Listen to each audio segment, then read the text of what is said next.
Assalamualaikum warahmatullahi taala wabarakatuh. Saya Ustaz Abdul Munir bin Muhammad dari SMK Datuk Sedia Raja Lembah 9 akan berkongsikan tentang pembelajaran pendidikan Islam tingkat kedua bidang fiqh, pelajaran 16, tajuk Tayamum dengan debu yang suci, buku teks muka surat 105. Jom kita belajar dengan Ustaz. Objektif pembelajaran yang akan dicapai. Yang pertama, pelajar dapat menyatakan maksud dan dalil tayamum. Yang kedua, pelajar dapat menyatakan sebab dan syarat tayamum. Yang ketiga, pelajar dapat menyatakan rukun dan syarat tayamum. Yang keempat, pelajar dapat menerangkan cara bertayamum dan perkara yang membatalkan tayamum. Dan yang kelima, hikmah disyariatkan tayamum. Dan yang keenam, penilaian sebagai pengukuhan untuk melihat tahap penguasaan pelajar. Okey, kita tengok pada maksud tayamum. Tayamum dari segi bahasa ialah melakukan sesuatu dengan tujuan. Dari segi istilah, menyapu debu tanah yang suci ke muka dan dua tangan dengan cara tertentu berserta niat bagi menggantikan wuduk atau mandi wajib. Makna tayamum, kita menggunakan debu tanah yang suci untuk menggantikan wuduk dan mandi wajib dengan menyapukan debu ke muka dan dua tangan hingga siku. Okey, jom kita tengok dalil nakli tayamum. Firman Allah SWT, A'udzubillahi minasyaitanirrajim. Wa in kuntum maghdaa aw ala safarin aw jaa ahadun minkum minal gha'it aw lamastumun nisaa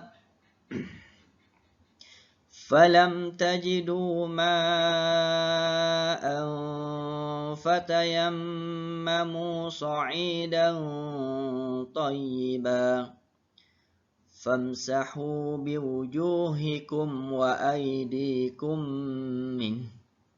Sadaqallahul Azim. Surah Al-Maidah ayat 6. Yang bermaksud, dan jika kamu sakit, iaitu tidak boleh terkena air atau dalam perjalanan, atau salah seorang daripada kamu datang dari tempat yang buang air, atau kamu menyentuh perempuan sedang kamu tidak mendapat air, iaitu untuk wuduk dan mandi wajib, maka hendaklah kamu bertayamum dengan tanah, iaitu debu yang suci, yang bersih.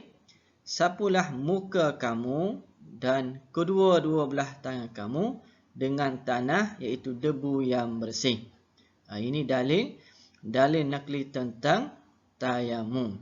Apabila kita tidak ada air, atau kita sakit, atau kita musafir, dan kita tidak jumpa air untuk kita berwuduk, untuk berwuduk atau mandi, maka kita dibolehkan untuk bertayamum dengan menggunakan debu yang suci.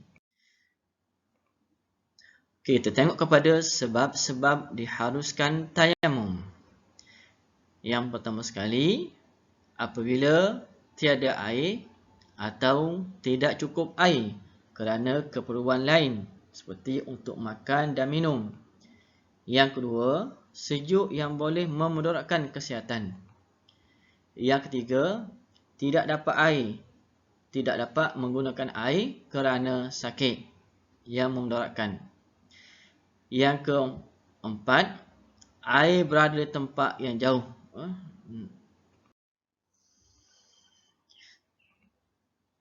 Syarat-syarat tayamum. Yang pertama sekali, pastikan telah masuk waktu solat. Yang kedua, setelah sedaya upaya telah mencari air setelah masuk waktu solat. Yang ketiga, menghilangkan najis terlebih dahulu sebelum kita bertayamum. Yang keempat, menggunakan debu tanah yang tidak bercampur dengan bahan lain seperti tepung, kapur dan sebagainya. Yang kelima, tentukan arah kiblat sebelum bertayamum. Rukun tayamum. Yang pertama sekali, berniat. Niat tayamum. Boleh ikut Ustaz baca. Nawaitu tayammuma listibahatis salati lillahi ta'ala. Yang bermaksud, sahaja aku bertayamum untuk mengharuskan solat kerana Allah Ta'ala. Yang kedua, rukun yang kedua, menyapu debu tanah ke muka. Yang ketiga, menyapu debu tanah ke tangan hingga ke siku. Yang keempat, tertib. Bermakna, rukun tayamum ada 4. Yang pertama, niat dalam hati, niat tayamum. Yang kedua, menyapu debu tanah ke muka. Yang ketiga, menyapu debu tanah ke tangan hingga siku. Yang keempat, tertib. Antara perkara sunat tayamum, yang pertama sekali, membaca Bismillahirrahmanirrahim. Yang kedua, merenggangkan jari tangan ketika menepuk debu tanah. Yang ketiga, menipiskan debu tanah. Yang keempat, mendahulukan sebelah atas muka. Yang kelima, melebihkan sedikit sapuan dari sempadan muka. Yang keenam, mendahulukan tangan kanan. Yang ketujuh, melebihkan sedikit sapuan hingga pertengahan tangan.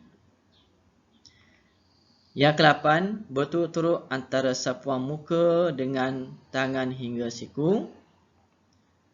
Yang last sekali, berdoa seperti kita berdoa selepas ambil wudu.